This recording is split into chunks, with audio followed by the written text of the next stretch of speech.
which is an edtech catering to the Chartered Accountancy Test Prep segment. It marks Adda 24/7's entry into the 800 crore CA Test Prep market, further diversifying offerings in the competitive exam space.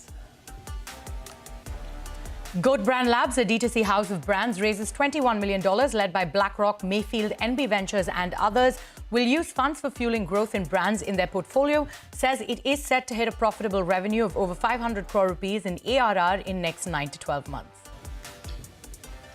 Paytm secures approval from a government panel to invest $6 million in a key subsidiary, according to Reuters. The approval will remove the main stumbling block to the unit, Paytm Payment Services, resuming normal business operations. Approvals still to be vetted by the Finance Ministry. Uncertainty continues for online pharmacies, even close to 6 years after a plea challenging the sale of online medicines was first taken up by the Delhi High Court. The government says it has not been able to frame a policy even after the court's 2019 directions. The court will take up the matter on the 3rd of September.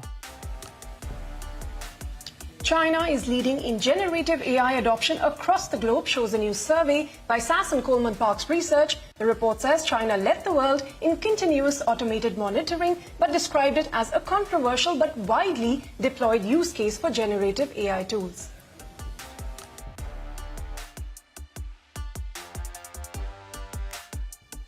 Those were the headlines that we're tracking for you this evening, but on what's brewing today. Keeping a company private is like being a bachelor for life, says Paytm founder Vijay Shekhar Sharma. He adds that listing a company brings far different responsibilities and maturity, and in his opinion, that's necessary. Speaking at JIIF's Innovation Conclave, he shared his aspirations for Paytm and his learnings from the RBI's actions on Paytm Payments Bag. Take a look. Her company को private रखना equal to bachelor रहेगा ना तो मेरे लिए regret तो दूर की बात है, लेकिन ये जरूर कहूंगा कि पब्लिक जाना एक शादी के लड्डू की तरह से लगता है, जो खाए वो पचता है, जो ना खाए वो भी पचता है बाकी जरूर जाना चाहिए public listing brings lot more responsibility, maturity. In my opinion that is necessary. The very first day मेरा मानना था कि जैसे एक क्रिकेट का मैच होता है, आपकी अगर पहले ओवर में 1-2 विकेट गिर जाएं तो इसका मतलब एक पूरी इनिंग बाकी होती है. तो पहले दिन तो मुझे लग रहा था कि there is always another buildup of understanding etcetera etcetera, we'll do it. But the same point time आप अगर मेरे से पूछो तो मैं एक जेंटलमैन है मेरे investor Masa Son. I have learned lot about Masa और many other people who are very very rich in the world whose crash landed stock prices have created histories.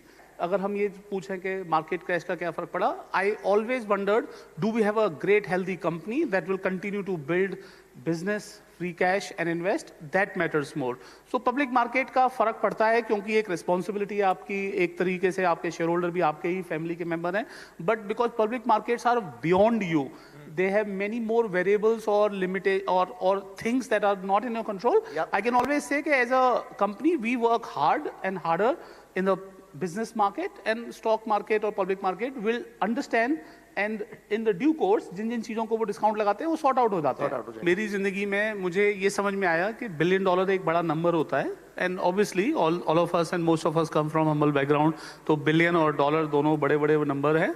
सो एक नंबर तो दिमाग में था कि हम $1 बिलियन रेवेन्यू कंपनी बनाएंगे, और दूसरा माइलस्टोन था क्योंकि मैं एक इंटरनेट और टेक्नोलॉजी क्षेत्र से हूँ, so there were lot of $100 billion, $500 billion companies and so on. तो मेरी जिंदगी का पर्सनल एम्बिशन है कि मैं $100 बिलियन कंपनी बनाऊं. और जब आप किसी दूसरे देश में जाओगे, जब आप टोक्यो में लैंड करो, सैन फ्रांसिस्को में लैंड करो, लंदन में करो, तो हम लोग देखते हैं ना कि ये वाली कंपनी ना यहाँ के, ये जापान की कंपनी है, ये जर्मनी की कंपनी है, अपने देश की भी कंपनी होगी, पेटीएम वहां पे भी होगा, और इसलिए फिर हम कह पाएंगे कि ये हमारे देश की कंपनी है. तो जब तक वो नहीं होगा तब तक मेरा गेम नहीं है. One of my known person asked me was, this must be one of the craziest things that has happened in your life. And rather I want to tell you, this is definitely not the craziest. There are further or crazier, even deeper than this cut that has happened. And ambiguity, especially मैं आप लोगों को बताना चाहता हूँ, जब मैं fund raising कर रहा था 2013-14-15 में, उस टाइम पे बैंक में पैसे खत्म होने वाले थे, और हमारा जो लीगल एग्रीमेंट SHA होता है, वो भी कुछ है, वो भी एग्रीमेंट डिलेज, और as you can guess lot of things that were delayed. तो उस टाइम पे तो मुझे ये क्लैरिटी थी कि अगर हम गायब भी हो गए ना तो किसी को फर्क नहीं पड़ेगा आज कम से कम किसी को फर्क पड़ता है, 2 लोग बात करते हैं, आप अच्छे बुरे किसी तरीके से भी आपके फ्रंट पेज पे आके बात होती है कि क्या हो रहा है. So it matters. You matter, yeah. So in a way, it is rather better than that worst movement. I would say that. And as a founder, I was like, देखो, हर व्यक्ति के लिए कंपनी एक मेटाफोरिकली, मेरे लिए तो at least एक बेटी की तरह से है. Sure. और मेरा ये मानना था कि you know, we were getting mature. Many of you might have tracked or not tracked. We were going towards full profitability. We were making free cash and so on. तो मतलब मेरा ये कहना है कि जैसे कि किसी अपनी बच्ची जो स्कूल टॉपर हो, जिसका जेई का एंट्रेंस टेस्ट हो, और आप जेई एंट्रेंस टेस्ट के लिए जा रहे हो और रास्ते में एक्सीडेंट हो गया. That kind of feeling, which is a little personal, emotional feeling. But at a professional level, I would rather say we should have done better. There is no secret about it. We should have understood better. There is nothing wrong about it. And we had responsibilities we should have fulfilled much, much, much better. That's not all. Paytm founder Vijay Shekhar Sharma also sought clarity on angel tax from the government in the upcoming budget. He expects the government to announce reforms that will benefit startups and the rural economy. Take a look. What are some of the expectations you have from the upcoming budget, if you could shed some light on that? I think it should support a lot of startups, and there is definitely a momentum in startup economy in India. Obviously, there is expectation also on the rural side, so those two sides I'd expect. And so one important question I want to ask you that DPIIT has recommended to scrap angel tax. So as a startup founder, I want to understand from you that how do you view it? It's very good if it gets scrapped because there are a lot of confusions around it, and many a times for the right reason, the wrong people get caught or wrong people get entangled. So once any clarification will be also very good. Scrap or not, clarification will be very good. Okay. All right, so that was Vijay Shekhar Sharma. But on our hot seat today, London-headquartered DNEG Group has raised $200 million from United Al Sakhir Group at a total enterprise valuation of more than $2 billion. This fresh funding is going to help the company accelerate its strategy of innovation and diversification. What exactly do they mean by that? And how are they going to use this funding for growth ahead? We have with us Namit Malhotra, the chairman and CEO of DNEG Group, to answer those questions. Also with me is my colleague Arundhati. Namit, thanks very much for your time here. You know, I can go on listing from Dune, Oppenheimer, Interstellar, you know, Blade Runner, the Harry Potter series, Mission Impossible and whatnot. You've worked on many of these blockbusters for their VFX. You won awards for several of them. Tell us a bit about your journey at DNEG and how business has fared. No, firstly, thank you for hosting me. And all I can say is that, you know, we've had a tremendous journey over the last decade, you know, since we acquired DNEG in 2014, just around the same time as I'm talking to you today. And, you know, it's been one hell of a growth, you know, opportunity where we've taken a London headquartered business and firstly globalized it. We went from about 700-800 artists in London to almost 10,000 across the world. And in this time, we won about 6 Oscars in the last 9 years, which is a feat that I don't believe any company in our industry or in the world has accomplished. So you can see I'm incredibly proud of the team and the work we've done. So yeah, it's been a great run. Hi, Namit. Arundhati here. You know, big laurels there, of course, for all the movies that you've worked on. But let's also talk about the fundraise. How does it help you continue your leadership in the VFX industry? How does it help you stay on top? Also, I believe there are plans of further diversification of the group's activities. If you could elaborate on these plans. Yeah, so I think our primary agenda, has been to fundamentally, after having built what I would call the largest platform in the visual effects and animation space in our industry in the world, the goal was to now figure out what we do next. And the idea was that we should be looking at really turbocharging the next phase of our growth by launching our, Prime Focus Studios platform, which is for content creation, and having our own technology platform, which is powered by AI called Brahma AI, that actually helps enable or push the innovation of technology and the use of technology, in a way that I guess, in time I'll be able to showcase to you all why it would be so unique and different to what everybody else has. Well, what sort of boost to business do you expect, Namit, from this Brahma technology you're talking about? You said you can't tell us much yet, but, are there already projects in the pipeline where you will be using this technology, whether it's movies, games, shows, if you could tell us anything? Yeah, absolutely. So, the when I talk about the many Academy Awards that we won is because we've been recognized as, one of the companies that does probably the most high-end, what we call photoreal or close to life visual effects. And that fundamentally is a big, component of how the technology and the technology tools that we have are used. With the use of AI, the goal is to be able to further that capability and turn it into a much more of a turbocharged platform and an accelerator where those tools can now be deployed to create higher quality photoreal imagery that can not just be applied in movies but also across a whole subsection of different industries or sectors. So whether you're in aviation or whether you're in defense or education, you could be applying high quality photoreal imagery for for the progression of your own business. And that's really the vision or the agenda for where Brahma AI sort of evolves itself. And as we do that, we're looking to also create a lot of our own content. Like recently, we had a film called Garfield that we produced, and it did pretty well globally. We're also producing other films. We've got Ramayan that is really going to use a lot of this technology that we are developing. That is again being powered to sort of tell stories and bring visual experiences that are larger than life. So that sort of is the two-pronged strategy of creating our own content and fueling it with our own technology. Absolutely. So two-pronged plan there, and you're creating your own content as well, but you're also looking to create a visual experience hub in Abu Dhabi, triggering significant job creation at this point. So could you take us through these plans? What is the timeline, and talk about, when it comes to hiring? So, it's going to be, it's a long-term commitment, which is why the partnership with our partners at the Al Sakkar Group is incredibly strategic.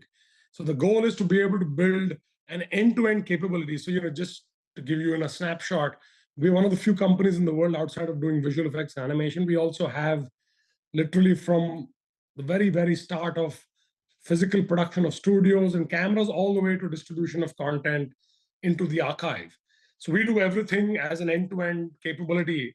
And the idea is to build that capability set in Abu Dhabi in a more confined manner. So you do have an ecosystem that can then utilize that end-to-end capability set.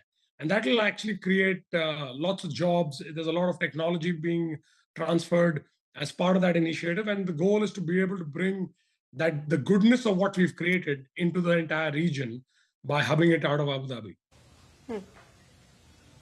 Well, let me extend that further, Namit, to ask about your India plans. You've told us about Abu Dhabi. What is the potential you see here? Are there projects in the pipeline here? And I know you came close to a listing in London in 2019, but things have really changed since. I'm wondering if anything to do with India is on the plans. So India is our motherland. It's our mothership. It sort of owns everything. So the goal of being an Indian company, has been at the heart of everything I've done, including from the day I acquired DNEG or even before that. So the goal of making sure that India continues to grow and continues to lead the charge in the same technology, in the same areas of creative development is massive. The greatest amount of our workforce is in India. We've obviously worked on films and continue to push the bar very, very high on Indian films. Kalki is our recent film that we did all the visual effects, or not all, a big chunk of the visual effects for which we've got a lot of praise. And like that, we continue to make sure that the goodness of whatever we create in the world is available to our filmmakers and our industry in India. And that is something that is incredibly close to my heart. And we are going to make sure that we bring the best of everything that we have and put it on a platter for our Indian filmmakers and the Indian market. Absolutely. It's going to be exciting to see how our movie experience will just evolve going forward. But Namit, we're completely out of time. Thank you so much for joining us on Startup Street. Thank you. Okay, we'll move on to Next Bharat Ventures IFSC Private Limited, which is a subsidiary of Suzuki Motor Corporation, which has announced the launch of a 340 crore rupee fund that aims to act as a growth catalyst for the social impact startup ecosystem in the country. The fund is going to focus on these startups in the domain of agriculture, financial inclusion, rural supply chain, mobility, and so on. But for more on what this fund targets to do, I am now joined by Vipul Jindal, the MD and CEO of Next Bharat. Vipul, welcome to Startup Street. If you could briefly start by telling us about the approach that you're taking with this 340 crore rupees social impact fund for startups. What's the investment philosophy here? And you're looking at tier 2 and below cities. What's the thinking?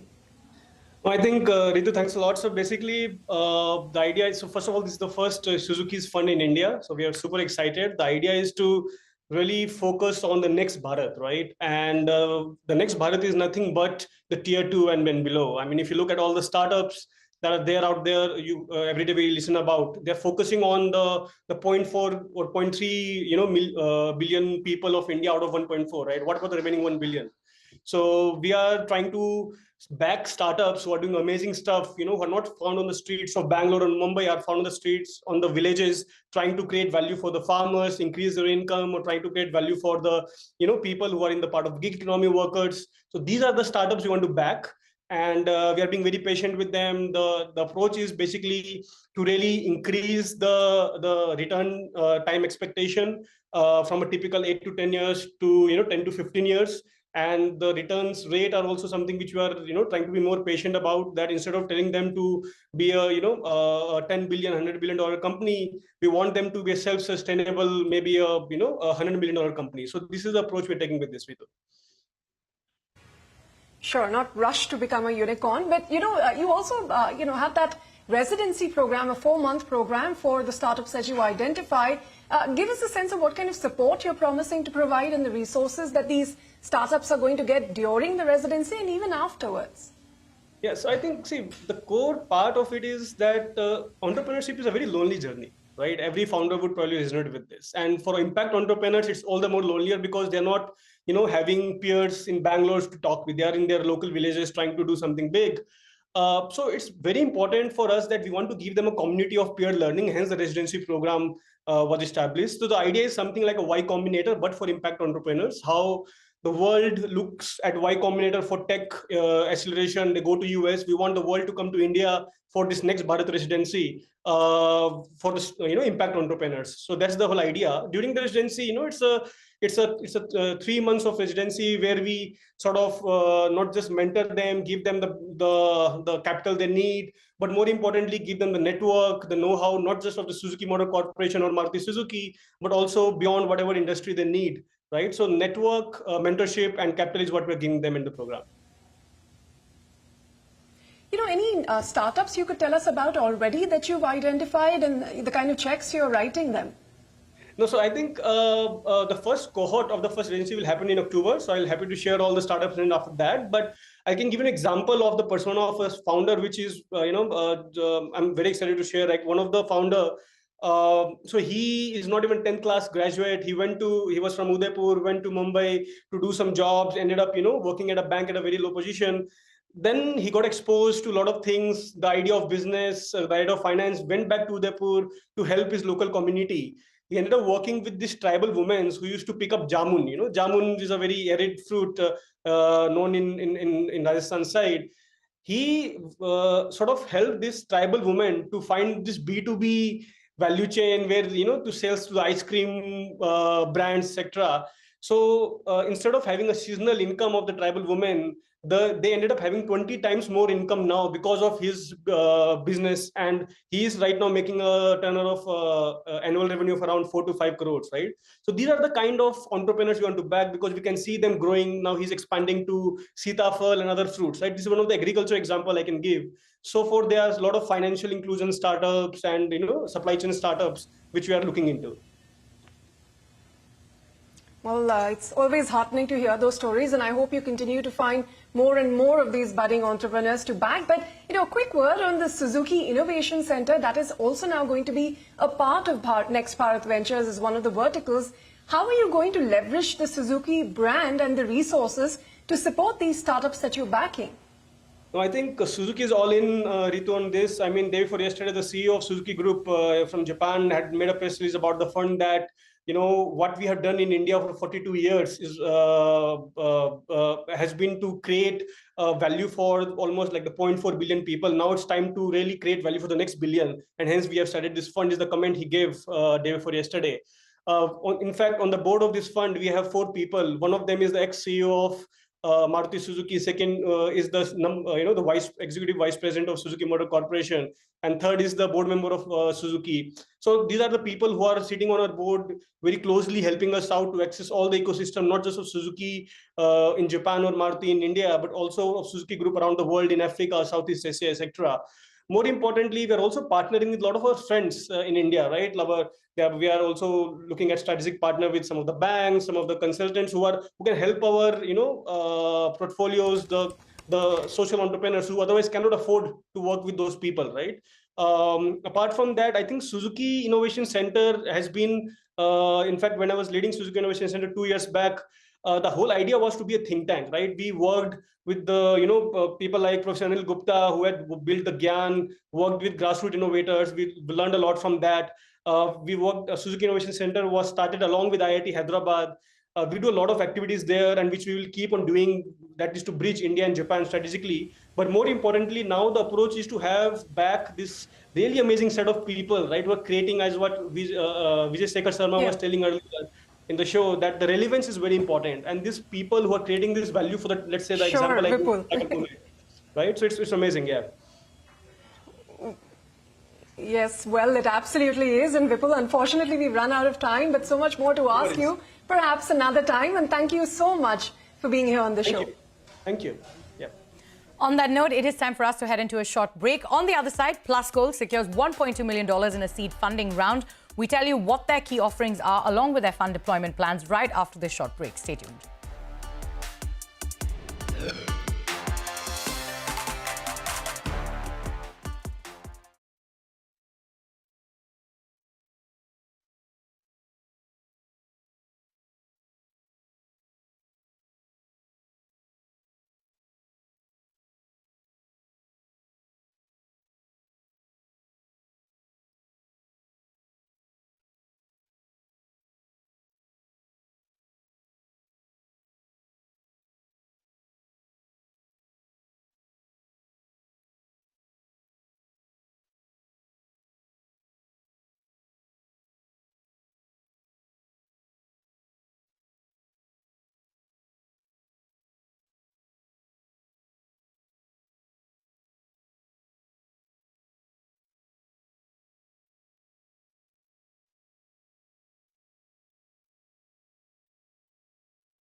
Welcome back. You're still with us on Startup Street. On the hot seat today, gold investment app Plus Gold has raised $1.2 million in a seed funding round led by Jito, along with participation from Venture Catalyst, Sonakshi Sinha, Sachin Shetty, Signal Ventures, Varun Dua, among others. Founded in May 2022 by Veer Mishra and Raj Parekh, Plus Gold offers gold investments through systematic investment plans or one-time transactions. It also enables users to redeem their digital gold investments as physical jewelry at any time. Joining me now is Veer Mishra, the founder of Plus Gold. Veer, thank you so much for taking time out and being a part of our show on Startup Street today. You know, like I just said, you're a gold investment app. Take us through the various gold investment schemes you have on offer and what's the gap that you're trying to address using tech? Sure. So first of all, thank you for having me here. Right. What we have seen is India as a India as a nation, we've been saving for gold anyways, right? The middle class of India, we usually go to the jewelers to save in a manner. These are those 10+1 schemes that have been. As Plus Gold, what we are trying to do is we are trying to ties the same behavior by incorporating a gold on the back end. Right. So we help consumers in one time or an SIP manner. And when we talk about SIP, the users can save as much as 100 rupees a day and accumulate up to 10 grams of gold in a year. Right. And when they do that, they get some benefits from us. And when they redeem the gold at a jeweler of our partnership, right, they get additional discounts. So for consumer, it becomes easier to buy a jewelry, right, at a later stage. Absolutely. You know, how do you plan to deploy the funds that you've raised at this point? You've raised $1.2 million. You know, hiring, enhancing your tech are your top priorities. Any new offerings in the pipeline? Yeah, so we are building something very cool, right? We have partnered with one of the biggest POS players in the country, right? And we are soon to announce something very cool, right? Too early to announce that, but hopefully before Rakhi it will be live. And we do plan to onboard a few engineers, right? We have grown from 13 people to 40 in just last 90 days, and we do plan to hire more people. All right, and you also plan to hire more people. So what is your target audience and how do you plan to grow your user base even further? What is it currently at? And what's the volume of investments you're currently clocking? Yeah, so currently, we've had almost close to 250,000 downloads till date, right? And we are at a 22 kgs of total gold booked on our platform, right? So, and all of this has happened in the last 120 days. So we are experiencing amazing growth on our platform. And when I talk about the user base right now, our average user age is between 25 to 34, which is quite decent, bandwidth where, we are talking about the millennials who have seen this behavior in past and who are in a stage in their life where they are either getting married or trying to buy some gold in their own journey, right, in their life cycle. So that is the age group where we are actually tapping into. Right. And what's the kind of growth you've seen so far? Where are your revenues at and what's profitability looking like? So, with respect to last, few months, we've been growing at over 100% month on month. And, and that has been the most exciting part, right? And one of the reasons for that was obviously when we went into Shark Tank, that gave us the initial boost. And after that, Sonakshi Sinha joined us as an investor and brand ambassador. Right. So they have been those events have been pretty amazing for us. Right. With respect to profitability, I think we are on track. It's going to take us a couple of years to turn profitable. But I think by the end of 2026, we see a good profitability. All right. By 2026, you expect to see profitability. But, you're also operating in an extremely crowded space, right? And you're competing with the likes of PayU, Rupee, Jar. What are you doing to stay ahead of competition at this point? So I think here there are two aspects, right? The age group that we tap into, right, are the millennials, whereas it comes to the others, they're mostly, small ticket savings app, right? And what we are trying to do is we are trying to replicate 10+1 behavior that these users, these millennials have seen in their journeys, right? Either their mom did it or either their, wife used to do it. My journey eventually started like this, when my wife actually told me about this scheme that she was a part of. Right. So I think, it's user base and the ticket size kind of differentiates us. And, we have a very simple goal of having 10 lakh users saving, for 1 gram every month. And that's our ticket size right now, right? 70% of our users are saving 1 gram a month. And, we want to have 10 lakh users save 1 gram a month. And I think we see that happening in the next 24 months.